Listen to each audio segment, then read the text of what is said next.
Welcome back to Where Sky Blues Walk. It's episode 25. Lots to talk about this week. The Sims-Asante pairing is looking good. We're talking about Dovin, January targets. AI is going to predict the rest of our away fixture versus Coventry City. How many points will the Sky Blues pick up? And is it going to be enough to get us anywhere near that top six? Late surge, there's always one team that does it. And what are the worst ever strikers that Coventry City have ever had? Last week, if you were here, the team put Lee Burge in goal. This week, we're asking at the end of the video for them to come up with the worst ever strikers. Stay around for the end of the video for that. Hope you're all well. Thank you very much for joining us. Before we start talking about any football this week, we are dedicating this particular episode to the memory of one fine gentleman. John Payne was a true Sky Blue, loving father, grandfather, and friend to all, who sadly passed away in the last 7 days or so. We give all our thoughts and all our well wishes to everybody who knew John, and in particular, of course, his grandchild Tom, who is here with us. Tom, a very difficult week, very difficult week for you, but a very special man. Yeah, Absolutely. thank you so much. It's been really tough. Definitely the toughest week of my life. Yeah, he was a true man. He was true Sky Blue. He's the one that got me into it when I was younger, and it's just been really hard without him. But his legacy will live on, and I will always go to the Cov games and support the team that he got me into. And I can only ever thank everyone for the support. It's been overwhelming. Everyone on here, everyone on Twitter, it's been amazing. So thank you all so much. Hopefully his funeral will go really well as well. So I can only thank you guys so much. It's been so tough, and I couldn't have done it without you guys. So thank you so much. Absolutely, yeah, and all our thoughts go out to everyone who knew John. Yes, and he of course took you to many Sky Blue games as a boy, so you'd probably be very proud of what's going on at the moment. Because is there a squeak, Tom, that Coventry just might be that team that goes on a late surge?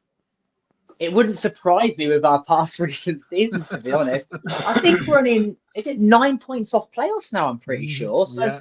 I mean, our fixtures coming up are quite tricky, so we need to start upping the performances a bit. But I'll take it. Clean sheet. Dovin is really coming in handy now. I'm really, really impressed with him. Asante scoring, but he might be on the move, so I'm not really sure what's going on with that.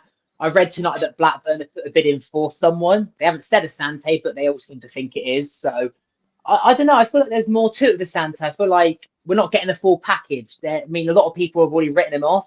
I think we give him a bit longer, but we'll see. I mean, he's got a goal, hopefully boosts his confidence. Sims is definitely playing better, which is really positive. Just needs to start scoring, but let's just hope we can be that team again. It wouldn't surprise me, but with the run of fixtures, I don't really see it personally. But I want to try and stay positive. So. Okay. By the time this goes out, half of you will be at Ewood Park watching the game, so we can't comment too much on that, Ben. But I've read mixed reviews about the Bristol City game, and I know this is going back a little bit, and it's not the most relevant fixture.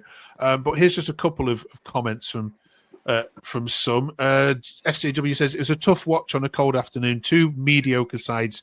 Coventry were marginally the better side. A fine pass by Radoni and equally fine finish from Asante was the difference in a close game. Dovin improved over the past 3 games and will go on to play in the Premier League. Coventry have no chance of playoffs. We're just not good enough. Do you agree with most of that? I was surprised with Bristol City. I do and I don't agree with it, but I was surprised with Bristol City because when we played them at their place, they were one of the best teams that I've seen this season, I think. But they didn't come to win the other day, for me.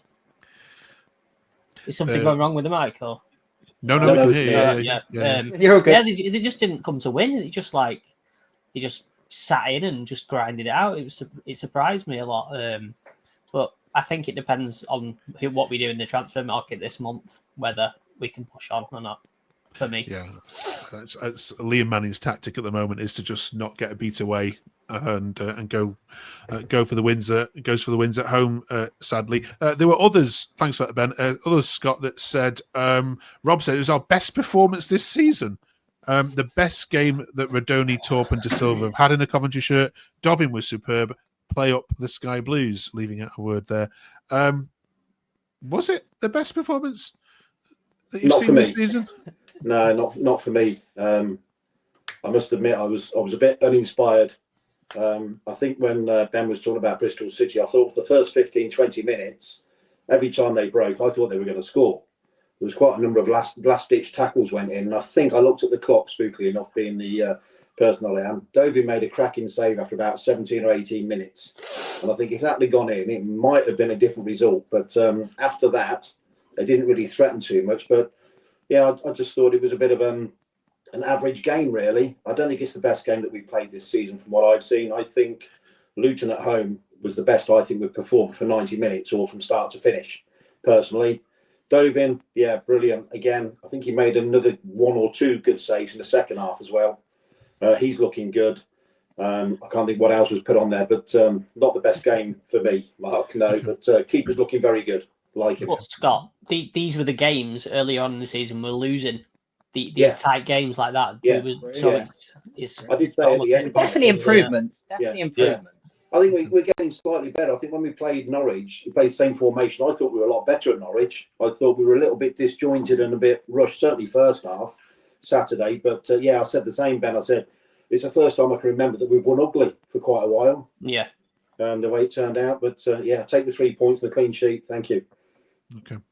I'm still seeing Coventry City fans on the Sheffield team's threads. By the way, every time they lose, they're just trying to start something. You've really annoyed both Sheffield. They really hate us. They really do. They really hate us. They've got something in weird. common, the pair of them. Yeah. Okay. Just your fan base is a little bit strange. I've got some of them. Some of them. That's what they say. We know who you are. Strange.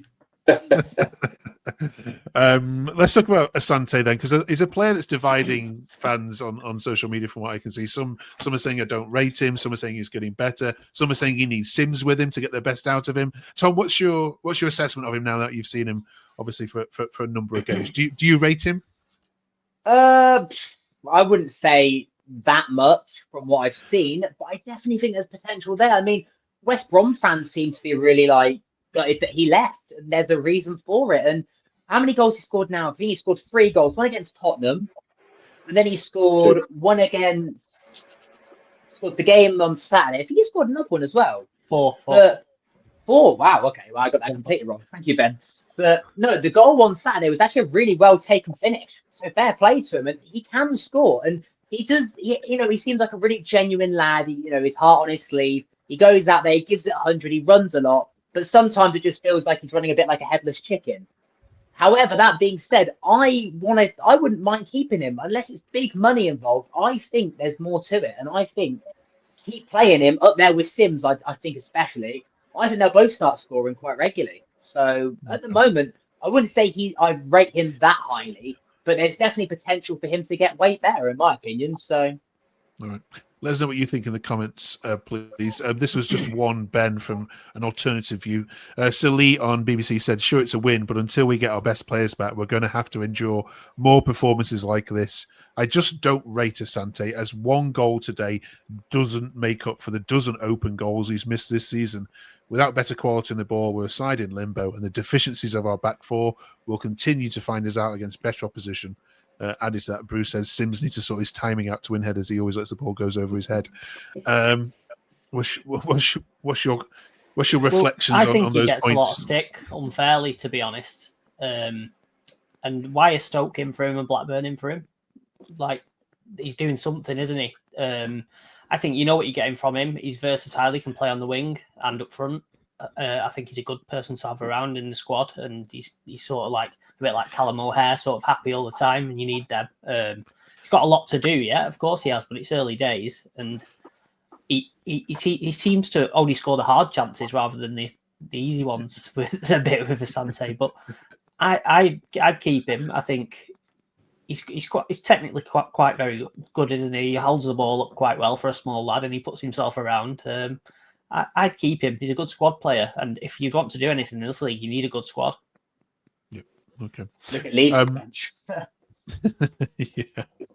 As I say, we're recording this before the midweek games. So we really don't know how that's materialised. But it's Watford this weekend, Scott. Now up to them beating Derby this weekend. They haven't won away from home since November. They're on a bit of a bit of a tricky run, but they have got pace up front. They're one of the fastest breaking sides in the Championship when they break. How do you cope with that this weekend?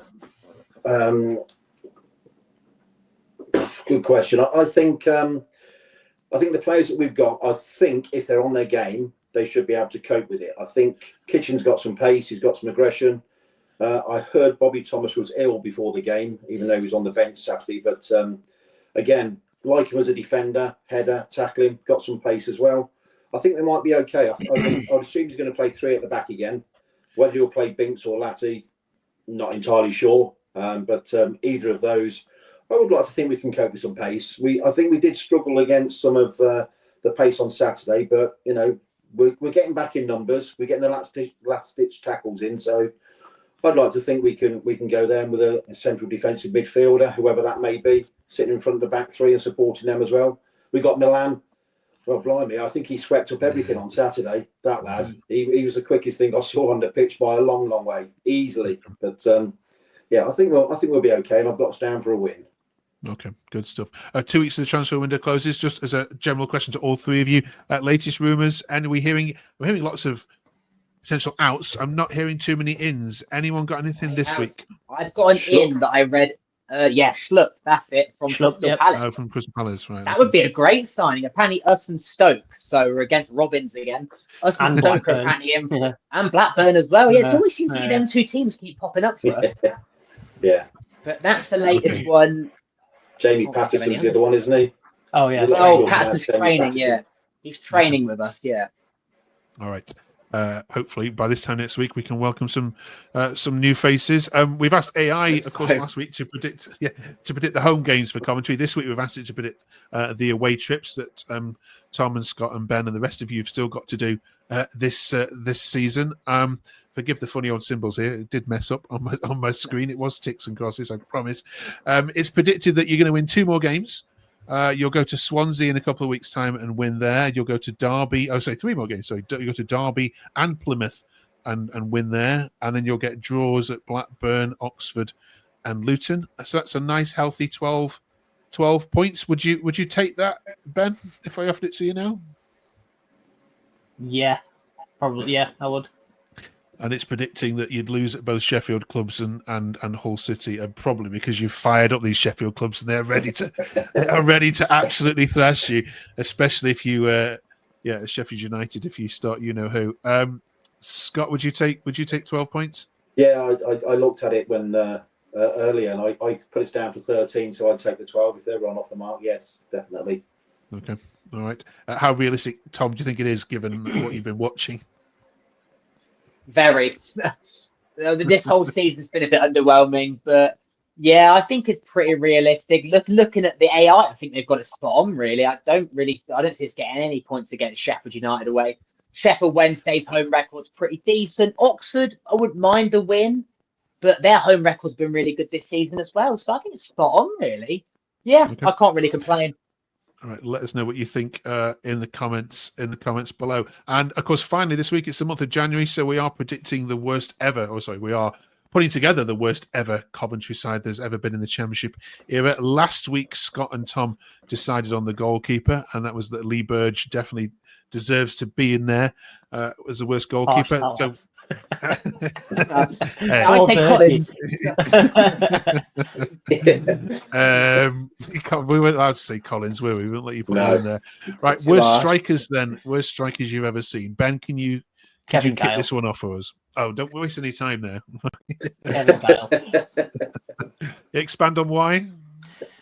Because he's just a donkey. He was horrific. He was horrible to watch. It just horrible, and it was a pretty dark period in our club as well. Like just Kevin Kyle.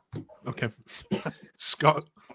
He was one of the 2 I wrote down as well. The other one was Martin Waghorn. Yeah, I think he was poor as well. I looked up his stats, and I think he played a couple of seasons.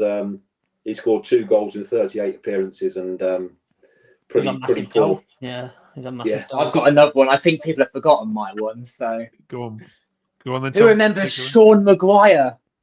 Yeah. Oh my God! Yeah, he played 7 games, no goals, no assists, nothing. He was free transfer, I'm pretty sure, from Preston, but he was dreadful. But Waghorn as well. But yeah, Sean Maguire for me. He's on loan, weren't he? He's on loan. Yeah, he was shocking, wasn't he? He's more of a 10 though, wasn't he? He was playing as a 10 on the wing, wasn't he? For yeah, he was a bit. Yeah, he was. Yeah. But then again, Waghorn as well was no better. So Awful. Unpopular opinion, but Bakayoko was awful as well, wasn't he? He was just a he fan was. favourite, but he was terrible. 20 goals. I remember when he came on goals. at Blackpool, and they brought him off again. Yeah, he weren't Sub great. He as a was sub. just like he was just adored by the fans, weren't he? So Yeah, That's tough, isn't it? Sub as a sub.